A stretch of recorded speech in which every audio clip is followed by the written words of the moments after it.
Hey guys, so welcome back to another video. My name is of course Carboom, and today we are back in Ultimate Driving, where a few days ago, I know I'm pretty late to this update, but a few days ago they dropped some really cool cars, which was understandably dropped under the supercar update. That's what they've called it. So today we're going to check it out. I cannot wait to see what cars they've added in this update. So let's get right into it.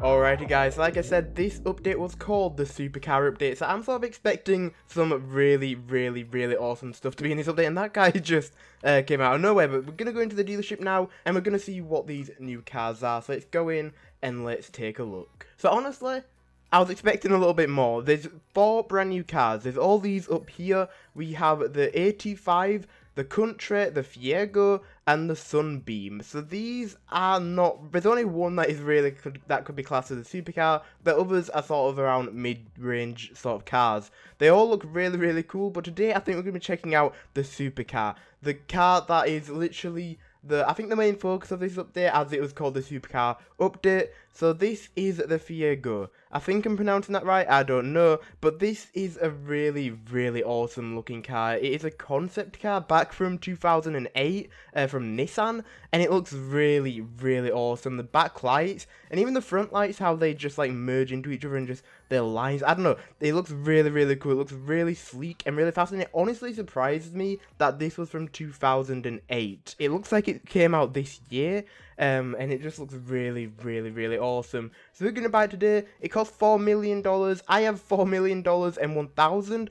So it is really gonna hurt my bank account, but nevertheless we're gonna do it. The top speed is 215 miles per hour, 0 to 60 is 3.2 seconds, and the cashback is 1,337 cash per mile, and it's rear wheel drive, so that is pretty cool. We have to see if it can do drifts later on in the video, but we're gonna buy it right now. This is gonna hurt to press drive because that's gonna take all my money away. I think this is gonna be the poorest I've ever been in Ultimate Driving, so let's buy it. Hopefully I can get the money back later, but there we go, purchase, and there we go, we are now poor. Oh my gosh, look at that money. But there we go, we now have this awesome looking car. It looks really awesome. It looks, I think, even better driving it out of the dealership than it was in the dealership.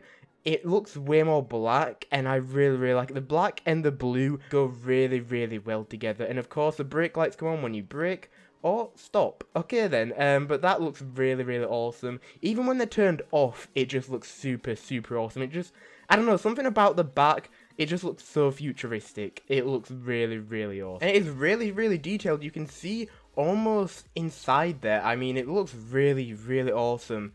I think this is, I don't know, Ultimate Driving is getting better and better at making cars, and this is proof that they are. Just look at the back. Everywhere else, you can't really see too much inside, but nonetheless, it still looks really cool. The back, I think, is the main focus of this car, though. Maybe the front a little bit, and the sides, of course, but the back really makes this car stand out, and I really like it. So let's take this car for a drive. Let's see how it does. So the 0 to 60 is actually really fast with 3.2 seconds. The top speed is pretty good. Obviously, it's not nowhere near the top of the fastest car, but it's still really awesome. The 0 to 60 is really nice, and it's really awesome feeling. Now, it does seem to slow down quite a bit when you get to around this sort of speed, 140. After that, it sort of slows down, but the 3.2 seconds really makes it speed up, and that was a weird bump there.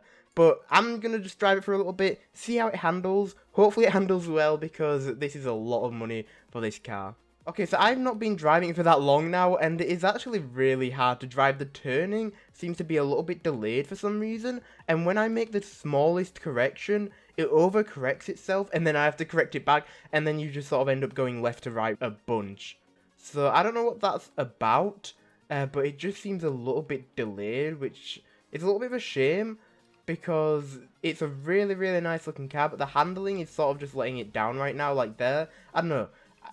Maybe it just takes a little bit of getting used to, but the turning does seem very delayed, and when you do try to correct it a little bit, it massively overcorrects itself. But apart from that, I think the speed and the 0 to 60 is actually really nice. I haven't been able to test the drifting too much, because like I said, the handling is actually pretty hard to control.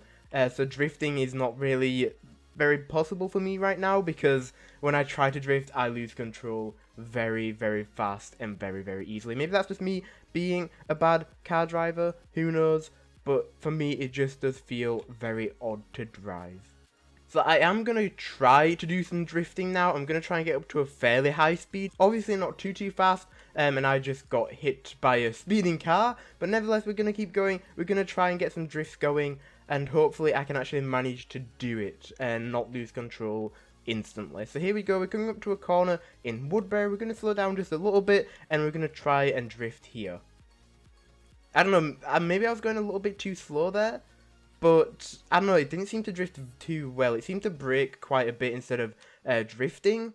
So, I don't know, maybe the rear wheel drive isn't playing to its advantage right now. I'm going to try and take another corner just a little bit faster to see if that helps. This corner is probably not the best because it's more of a roundabout. So we're just going to try and get to another corner. Going to try and drift there. I'll see you in a second. Okay, so we're coming up to a corner in Westover.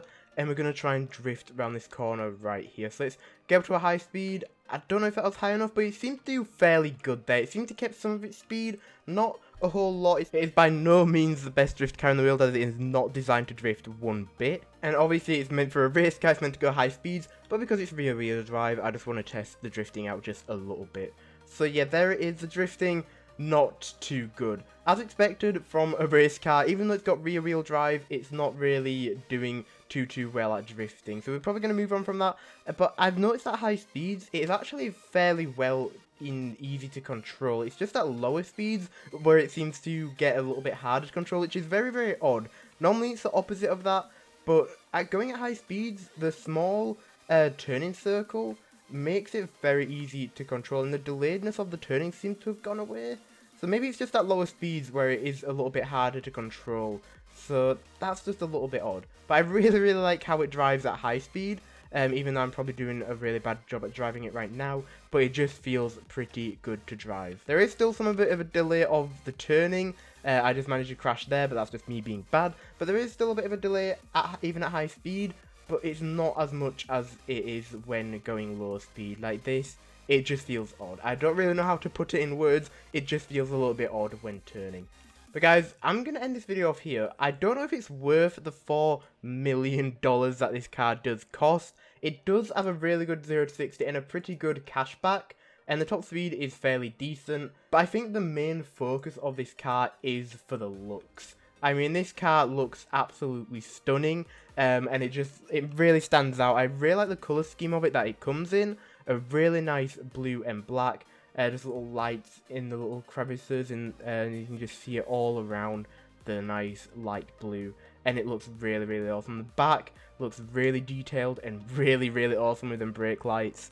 So I think I would buy it again just for the looks of this car, because it looks really nice. And it is fairly fun to drive if you can actually get used to it, and if you're going at high speed. But the look of this car, I think, just sells it. So if you have a lot of cars and have enough money, go for it. But I wouldn't really recommend getting this car if you was trying to get your first supercar in the game, because it is more, I think, just for the looks. So guys, thank you so much for watching. If you did enjoy, then smash the like button. It helps the video out and gets it out there to more people. If you're not, make sure you are subscribed so you don't miss another ultimate driving video like this, or many other types of videos to come in the future. Thank you so much for watching, and I'll see you in a future video. Bye guys.